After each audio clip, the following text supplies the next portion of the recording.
ಸ್ನೇಹಿತರೆ, ಮೀಡಿಯಾ ಮಾಸ್ಟರ್ಸ್ಗೆ ಸ್ವಾಗತ ಸುಸ್ವಾಗತ.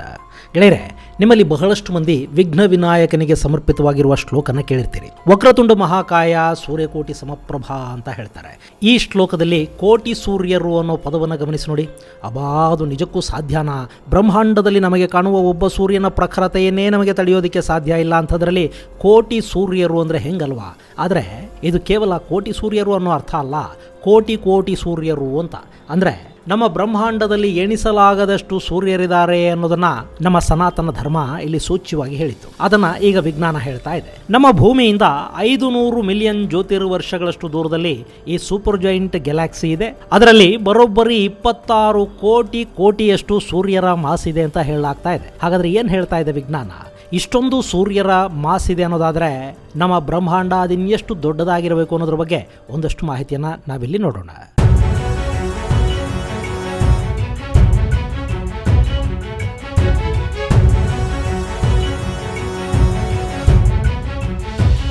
ಗೆಳೆಯರೆ, ಕೆಲ ದಿನಗಳ ಹಿಂದಷ್ಟೇ ನಾಸಾ ಬ್ರಹ್ಮಾಂಡದಲ್ಲಿ 100 ಕೋಟಿ ನಕ್ಷತ್ರಗಳಿವೆ ಅಂತ ಹೇಳ್ತು. ಆದರೆ ಅದಾದ ಕೆಲವೇ ದಿನಗಳಲ್ಲಿ ಮತ್ತೊಂದು ಬ್ರಹ್ಮಾಂಡದ ರಹಸ್ಯ ಬಯಲಾಗಿದೆ. ಅಲ್ಲಿ ಸರಿಸುಮಾರು 26 ಕ್ವಾಡ್ರಿಲಿಯನ್ನಷ್ಟು ಸೂರ್ಯರ ಮಾಸ್ ಒಂದೇ ನಕ್ಷತ್ರ ಪುಂಜದಲ್ಲಿದೆ ಅನ್ನೋ ಮಾಹಿತಿಯನ್ನ ವಿಜ್ಞಾನ ಹೊರಹಾಕ್ತಾ ಇದೆ. 26 ಕ್ವಾಡ್ರಿಲಿಯನ್ ಅಂತಂದ್ರೆ 26,000 ಟ್ರಿಲಿಯನ್. ಇದನ್ನು ನಮ್ಮ ಲೆಕ್ಕದಲ್ಲಿ ಸುಲಭವಾಗಿ ಹೇಳಬೇಕು ಅಂದರೆ 26 ಬರೆದು ಅದರ ಪಕ್ಕದಲ್ಲಿ 15 ಸೊನ್ನೆಗಳನ್ನು ಹಾಕಿ ಆನಂತರ ಅದು ಎಷ್ಟಾಗತ್ತೆ ಅನ್ನೋದನ್ನು ನೀವು ಲೆಕ್ಕ ಮಾಡಿ ನೋಡಿ.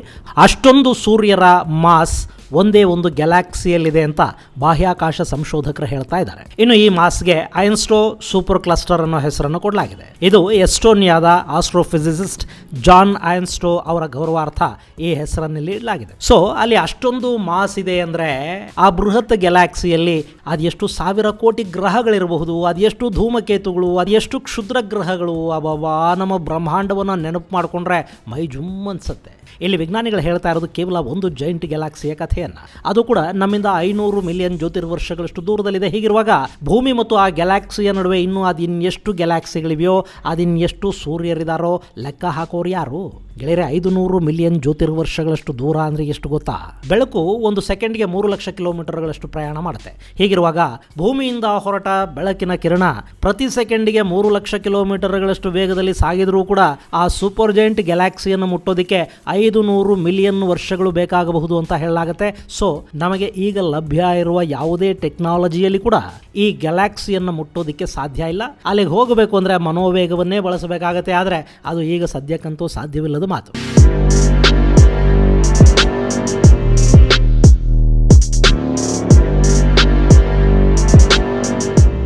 ಇನ್ನು ಇಲ್ಲಿ ಮತ್ತೊಂದು ವಿಶೇಷ ಕೂಡ ಇದೆ. ಅದೇನು ಅಂದರೆ, ಈಗ ಪತ್ತೆ ಮಾಡಲಾಗಿರುವ ಐನ್ಸ್ಟೋ ಸೂಪರ್ ಜೈಂಟ್ ಗ್ಯಾಲಕ್ಸಿ ಎಷ್ಟು ದೊಡ್ಡದಾಗಿದೆ ಅಂದರೆ ಅದರ ಒಂದು ಭಾಗದಿಂದ ಮತ್ತೊಂದು ಭಾಗಕ್ಕೆ ಹೋಗಬೇಕು ಅಂದರೆ ಸರಿಸುಮಾರು 360 ಮಿಲಿಯನ್ ವರ್ಷಗಳು ಬೇಕಂತೆ. ಈ ಲೆಕ್ಕ ಕೇಳ್ತಾ ಇದ್ರೆ ಇದು ಯಾವತ್ತಿಗೂ ಕೂಡ ನಮ್ಮಿಂದ ಸಾಧ್ಯವಾಗದ ಮಾತು ಅಂತ ಅನ್ಸುತ್ತೆ. ಇನ್ನು ಈ ದೈತ್ಯ ಸೂಪರ್ ಕ್ಲಸ್ಟರ್ ಅನ್ನ ಕಂಡುಹಿಡಿಯೋ ಸಂದರ್ಭದಲ್ಲಿ ಮತ್ತೊಂದು ಸೂಪರ್ ಕ್ಲಸ್ಟರ್ ಸಂಶೋಧಕರ ಗಮನಕ್ಕೆ ಬಂದಿದೆ. ಅದು 6 ಕ್ವಾಡ್ರಿಲಿಯನ್ ಸೂರ್ಯರಷ್ಟು ಮಾಸ್ ಅನ್ನು ಹೊಂದಿದೆ. ಅಲ್ಲದೆ ಆ ಗ್ಯಾಲಕ್ಸಿಯ ಸುತ್ತಳತೆ 200 ಮಿಲಿಯನ್ ಲೈಟ್ ಇಯರ್ಗಳಾಗಿದ್ದು ಮಿಲ್ಕಿ ವೇನಲ್ಲಿನ ಮಾಸ್ಗಿಂತ 2000 ಪಟ್ಟು ಹೆಚ್ಚು ಮಾಸ್ ಅನ್ನ ಈ ಗ್ಯಾಲಕ್ಸಿ ಹೊಂದಿದೆ ಅಂತ ಹೇಳ್ತಾ ಇದ್ದಾರೆ. ಈ ವಿಷಯವನ್ನ ಟಾರ್ಟು ಅಬ್ಸರ್ವೇಟರಿಯ ಸಂಶೋಧಕರು ಹೊರಹಾಕಿದ್ದಾರೆ. ಈ ಟಾರ್ಟು ಅಬ್ಸರ್ವೇಟರಿ ಎಸ್ಟೋನಿಯಾದಲ್ಲಿದೆ. ಇದಕ್ಕೆ 200 ವರ್ಷಗಳಷ್ಟು ಇತಿಹಾಸ ಇದೆ ಅಂತ ಹೇಳ್ತಾರೆ. ಅಲ್ಲಿ ಬಾಹ್ಯಾಕಾಶವನ್ನ ಗಮನಿಸ್ತಾ ಇರೋ ವಿಜ್ಞಾನಿಗಳಿಗೆ ಈ ಮಾಹಿತಿ ಲಭ್ಯವಾಗಿದ್ದು ಇದು ಬ್ರಹ್ಮಾಂಡದ ಬಗ್ಗೆ ಜಗತ್ತಿಗಿದ್ದ ನಂಬಿಕೆಯನ್ನ ಮತ್ತಷ್ಟು ದೊಡ್ಡದಾಗಿಸ್ತಾ ಇದೆ.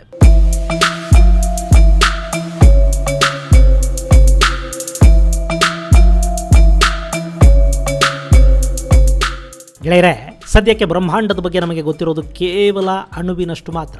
ಸದ್ಯಕ್ಕಿರುವ ಮಾಹಿತಿಯ ಪ್ರಕಾರ ನಮ್ಮ ಬ್ರಹ್ಮಾಂಡದ ವಿಸ್ತಾರ 93 ಮಿಲಿಯನ್ ಲೈಟ್ ಇಯರ್ಸ್ ಅಂತ ಹೇಳ್ತಾರೆ. ಅಂದರೆ ಬ್ರಹ್ಮಾಂಡದ ಒಂದು ಕಡೆಯಿಂದ ಮತ್ತೊಂದು ಕಡೆಗೆ ಬೆಳಕಿನ ಕಿರಣ ಚಲಿಸೋದಕ್ಕೆ ಪ್ರಾರಂಭ ಮಾಡಿದರೆ ಅದು 93 ಬಿಲಿಯನ್ ವರ್ಷಗಳನ್ನು ತೆಗೆದುಕೊಳ್ಳುತ್ತೆ ಅಂತ ಹೇಳಲಾಗುತ್ತೆ. ಆದರೆ ಈ ಬ್ರಹ್ಮಾಂಡ ಇನ್ನೂ ದೊಡ್ಡದಾಗಿರಬಹುದು ಅಂತ ಹೇಳುವವರ ಸಂಖ್ಯೆ ಕೂಡ ಚಿಕ್ಕದೇನಲ್ಲ.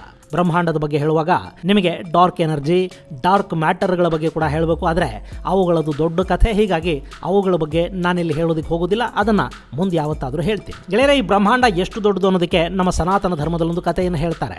ಒಮ್ಮೆ ವಿಷ್ಣು ಮತ್ತು ಬ್ರಹ್ಮನ ನಡುವೆ ಆ ಇಬ್ಬರು ಪೈಕಿ ಯಾರು ದೊಡ್ಡವರು, ಯಾರು ಪ್ರಭಾವಿಗಳು, ಯಾರು ಶಕ್ತಿವಂತರು ಅನ್ನೋ ವಿಷಯಕ್ಕೆ ದೊಡ್ಡದೊಂದು ಚರ್ಚೆ ಆಗಿ ಅದು ಅವರಿಬ್ಬರ ನಡುವಿನ ಸಂಘರ್ಷಕ್ಕೆ ಕಾರಣ ಆಯ್ತಂತೆ. ಆ ಸಂದರ್ಭದಲ್ಲಿ ಶಿವ ಜ್ಯೋತಿರ್ಲಿಂಗ ಸ್ವರೂಪದಲ್ಲಿ ಅವರಿಬ್ಬರ ನಡುವೆ ಬಂದು ನಿಂತ, ನಿಮ್ಮಲ್ಲಿ ಯಾರು ನನ್ನ ಆದಿ ಮತ್ತು ಅಂತ್ಯಗಳನ್ನು ಮುಟ್ಟಿ ಬರ್ತಾರೋ ಅವರೇ ಶಕ್ತಿವಂತರು ಅಂತ ಆ ಜ್ಯೋತಿರ್ಲಿಂಗ ಸ್ವರೂಪಿಯಾದ ಪರಮೇಶ್ವರ ಹೇಳ್ದ.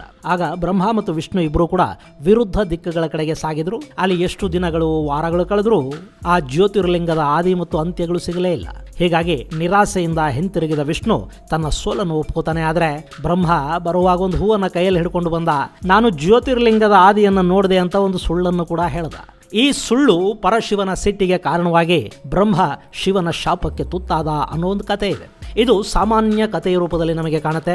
ಇಲ್ಲಿ ದೇವರಾದರೂ ಕೂಡ ಸುಳ್ಳು ಹೇಳಬಾರದು ಅನ್ನೋ ನೀತಿಯ ಜೊತೆಗೆ ಪರಮೇಶ್ವರ ಆದಿ ಮತ್ತು ಅಂತ್ಯಗಳಿಲ್ಲದವನು ಅನ್ನೋ ಫಿಲಾಸಫಿಯನ್ನು ಕೂಡ ನಮಗೆ ಹೇಳಿದ ಹಾಗೆ ಕಾಣಬಹುದು. ಆದರೆ ಈ ಕಥೆಯಲ್ಲಿ ಬ್ರಹ್ಮಾಂಡದ ರಹಸ್ಯವನ್ನು ಹೇಳೋ ಪ್ರಯತ್ನ ನಡೀತಾ ಇದೆ. ಈ ಬ್ರಹ್ಮಾಂಡದ ಆದಿ ಅಂತ್ಯಗಳನ್ನು ಕಂಡು ಹಿಡಿಯೋದಕ್ಕೆ ಯಾರಿಂದಲೂ ಸಾಧ್ಯವಿಲ್ಲ ಅನ್ನೋ ಅದ್ಭುತ ಸತ್ಯವನ್ನ ಇಲ್ಲೊಂದು ಸಣ್ಣ ಕಥೆಯ ಮೂಲಕ ನಮಗೆ ಹೇಳೋ ಪ್ರಯತ್ನವನ್ನು ಮಾಡಲಾಗಿದೆ. ಅಷ್ಟೊಂದು ಅಗಾಧ ನಮ್ಮ ಈ ಬ್ರಹ್ಮಾಂಡ. ಇಲ್ಲಿ ನಕ್ಷತ್ರಗಳಿವೆ, ನಕ್ಷತ್ರ ಪುಂಜಗಳಿವೆ, ಗ್ರಹಗಳಿವೆ, ಆಕಾಶಕಾಯಗಳಿವೆ, ಅಪರಿಮಿತ ಅಣು ಈ ಬ್ರಹ್ಮಾಂಡದಲ್ಲಿ ಸೇರ್ಕೊಂಡಿದೆ. ಇಲ್ಲಿ ಕಪ್ಪು ರಂಧ್ರಗಳಿವೆ. ಹೀಗೆ ಬ್ರಹ್ಮಾಂಡ ಅನ್ನೋದು ಊಹೆಗೆ ನಿಲುಕದ ಮಹಾ ಅದ್ಭುತದಂತಿದೆ. ಆದರೆ ಇತ್ತೀಚೆಗೆ ನಡೆದ ಒಂದಷ್ಟು ಸಂಶೋಧನೆಗಳಲ್ಲಿ ಈ ಬ್ರಹ್ಮಾಂಡದ ಅಗಾಧತೆಯ ಬಗ್ಗೆ ನಮಗೊಂದಷ್ಟು ಮಾಹಿತಿಯನ್ನು ಕೊಡೋ ಪ್ರಯತ್ನಗಳು ನಡೀತಾ ಇವೆ. ಅದರಲ್ಲೂ ಜೇಮ್ಸ್ ವೆಬ್ ಟೆಲಿಸ್ಕೋಪ್ ತೆಗೆದು ಕಳುಹಿಸ್ತಾ ಇರೋ ಚಿತ್ರಗಳು ನಾನೇ ದೊಡ್ಡವನು ಅಂತ ಮೆರೆಯೋ ಮನುಷ್ಯ ಈ ಬ್ರಹ್ಮಾಂಡದಲ್ಲಿ ಎಷ್ಟು ಅಲ್ಪ ಅನ್ನೋದನ್ನು ತೋರಿಸ್ತಾ ಇವೆ.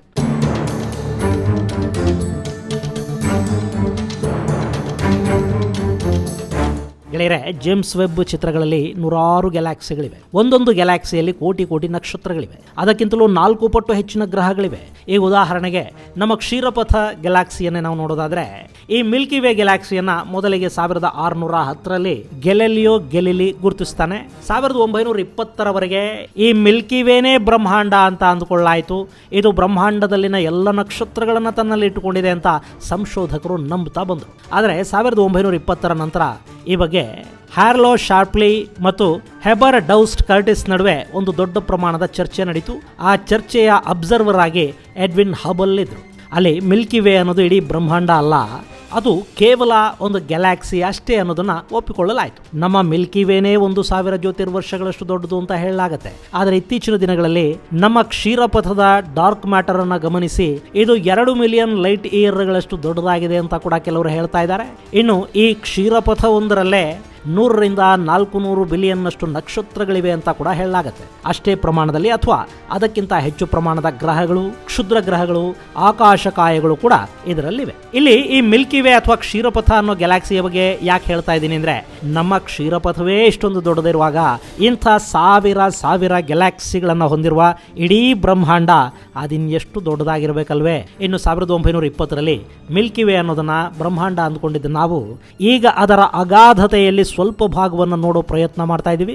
ಅತ್ಯಾಧುನಿಕ ಉಪಕರಣಗಳು ಬ್ರಹ್ಮಾಂಡದ ನಿಗೂಢತೆಯನ್ನ ಒಂದರ ಹಿಂದೊಂದರಂತೆ ತೆರೆದಿಡೋದಕ್ಕೆ ಹೊರಟಿವೆ. ಕೇವಲ 100 ವರ್ಷಗಳಲ್ಲಿ ನಾವು ಬ್ರಹ್ಮಾಂಡದ ಬಗ್ಗೆ ಬಹಳಷ್ಟನ್ನು ತಿಳ್ಕೊಂಡಿದ್ದೀವಿ. ಇನ್ನು 100 ವರ್ಷಗಳ ನಂತರ ಈ ಬ್ರಹ್ಮಾಂಡದ ಬಗ್ಗೆ ಮತ್ತಿನ್ನೆಷ್ಟು ಮಾಹಿತಿ ಹೊರಬೀಳುತ್ತೋ. ಯಾಕೆಂದ್ರೆ ಉಪಕರಣಗಳ ಅನ್ವೇಷಣೆ ಮತ್ತು ಅವುಗಳಿಂದ ಸಿಗುವ ಮಾಹಿತಿಗಳು ನಮಗೆ ಬ್ರಹ್ಮಾಂಡದ ಬಗ್ಗೆ ಸಾಕಷ್ಟು ಸ್ಪಷ್ಟತೆಯನ್ನು ಕೊಡೋ ಪ್ರಯತ್ನವನ್ನು ಮಾಡ್ತಾ ಇವೆ. ಈಗ ಸಿಕ್ಕಿರೋ ಸೂಪರ್ ಜಾಯಿಂಟ್ ಗ್ಯಾಲಾಕ್ಸಿ ಕೂಡ ಇದೇ ಮಾದರಿಯಲ್ಲಿದೆ. ಅದು ನಮ್ಮ ಮಿಲ್ಕಿ ವೇಗಿಂತ 2000 ಪಟ್ಟು ಹೆಚ್ಚಿನ ಮಾಸನ್ನು ಹೊಂದಿರೋದ್ರಿಂದ ಇಂಥ ಇನ್ನೆಷ್ಟು ಗ್ಯಾಲಾಕ್ಸಿಗಳಲ್ಲಿವೆ ಅನ್ನೋದನ್ನ ಹುಡುಕಬೇಕಾದ ಅಗತ್ಯ ಇದೆ. ಈ ನಿಟ್ಟಲ್ಲಿ ಜಗತ್ತಿನ ಸಂಶೋಧಕರು ಮುಂದುವರಿತಾ ಇದ್ದಾರೆ. ಗೆಳೆಯರೆ, ಈ ಬ್ರಹ್ಮಾಂಡದ ಅಗಾಧತೆ, ಅದರಲ್ಲಿನ ವಿಸ್ಮಯಗಳ ಬಗ್ಗೆ ನಮ್ಮ ಪೂರ್ವಜರು ಅವತ್ತಿಗೆ ನಮ್ಮ ವೇದಗಳಲ್ಲಿ, ಪುರಾಣಗಳಲ್ಲಿ, ಕಥೆಗಳ ಮೂಲಕ, ಶ್ಲೋಕಗಳ ಮೂಲಕ ನಮಗೆ ತಿಳಿ ಹೇಳುವ ಪ್ರಯತ್ನವನ್ನು ಮಾಡಿದ್ರು. ಅವೆಲ್ಲವನ್ನ ಕೂಡ ಕಥೆಗಳ ರೂಪದಲ್ಲಿ ಅವರು ಕೊಟ್ಟಿದ್ರಿಂದಲೇ ಆ ವಿಜ್ಞಾನ ಇವತ್ತಿನವರೆಗೆ ನಮ್ಮ ನಡುವೆ ಹಾಗೆ ಉಳ್ಕೊಂಡು ಬರೋದಕ್ಕೆ ಸಾಧ್ಯ ಆಗಿದೆ. ಮತ್ತು ನಮ್ಮ ಪುರಾಣಗಳಲ್ಲಿ, ವೇದಗಳಲ್ಲಿ ಖಗೋಳ ವಿಜ್ಞಾನಕ್ಕೆ ಸಂಬಂಧಪಟ್ಟ ಸಾಕಷ್ಟು ಮಾಹಿತಿ ಇತ್ತು. ಅದನ್ನು ಡಿಕೋಡ್ ಮಾಡೋ ಪ್ರಯತ್ನಗಳು ನಡೀಬೇಕಿವೆ. ಅದಕ್ಕಾಗಿ ಒಂದಷ್ಟು ಸಂಶೋಧನೆಗಳಾಗಬೇಕಾಗಿವೆ. ಅದೆಲ್ಲ ಮಾಹಿತಿ ಹೊರ ಬಂದುಬಿಟ್ರೆ ಬ್ರಹ್ಮಾಂಡದ ಬಗ್ಗೆ ಅದಿನ್ನೆಷ್ಟು ಭಯಾನಕ ಸತ್ಯಗಳು ಹೊರಬೀಳುತ್ತವೋ. ಇದು ಗೆಳೆಯರೆ ಸಂಶೋಧಕರ ಕಣ್ಣಿಗೆ ಬಿದ್ದಿರುವ 26 ಕೋಟಿ ಸೂರ್ಯರಷ್ಟು ಮಾಸ್ ಅನ್ನು ಹೊಂದಿರುವ ಸೂಪರ್ ಜಾಯಿಂಟ್ ಗ್ಯಾಲಕ್ಸಿಯ ಕುರಿತಾದ ಸಂಕ್ಷಿಪ್ತ ಮಾಹಿತಿ. ಮುಂದಿನ ಸಂಚಿಕೆಯಲ್ಲಿ ಮತ್ತಷ್ಟು ವಿಶೇಷಗಳ ಜೊತೆ ಮತ್ತೆ ಭೇಟಿಯಾಗೋಣ. ಅಲ್ಲಿವರೆಗೆ ಜೈ ಹಿಂದ್, ಜೈ ಕರ್ನಾಟಕ.